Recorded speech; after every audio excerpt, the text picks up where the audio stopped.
Hi guys! Welcome back. So today, ituturo ko sa inyo kung paano mag-engine oil change sa Kimco Skytown 150. Gumawa ako ng guide kasi walang tutorial videos pagdating sa scooter na to dahil bago nga lang talaga siya. And hindi din lahat ng kasa ay maalaga sa motor at bibihira din talaga ang shop na nakakaalam kung paano to galawin. So tara! So first, need nyo malaman ang kaibahan ng right side ng model na to, pati na din ang kanyang left side para ma-distinguish kung alin ang una nyong gagalawin. Dito sa right side, tulad ng Japanese scooters, ay nakalagay ang kanyang oil filler cap or dipstick kung saan pwede nyo ma-check yung level ng oil at kung madumi na ba talaga siya.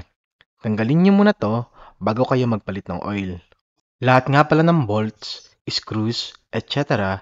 ay pa-counterclockwise rotation kung tatanggalin nyo at clockwise kung ibabalik o ilalak nyo sila in place. Huwag kayong magkamali para hindi masira ang mga to dahil pag sobrang higpit naman, magkakaproblema din kayo.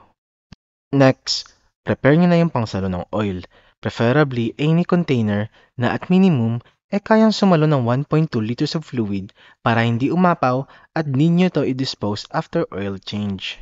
May makikita kayong bolt sa baba. May color black at color silver o stainless color.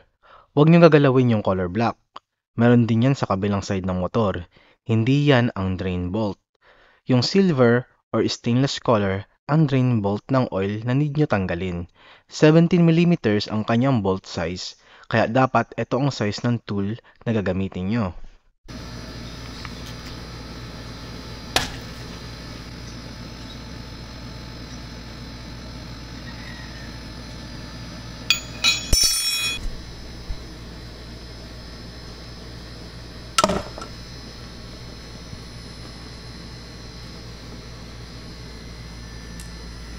Hayaan nyo lang siya mag-drain for at least a minimum of 10 minutes. After nyo makita na wala nang tumutulo, punasan nyo excess oil para siguradong walang luma na natira. At make sure na ibabalik nyo ang drain bolt bago kayo maglagay ng bagong oil. Kasi pag hindi, mauula lang din ang bagong oil nyo. Bandang right side pala kung saan tinanggal ang oil dipstick, ilalagay ang bagong oil.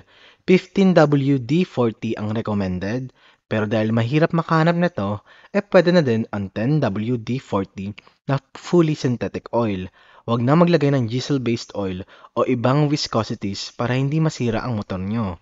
Around 800 ml pala based sa guidelines ng exchange capacity niya at total oil niya talaga ay 900 ml lang. Make sure na 800 ml lang ang ilalagay nyo dahil masisira talaga ang motor kung laging may excess.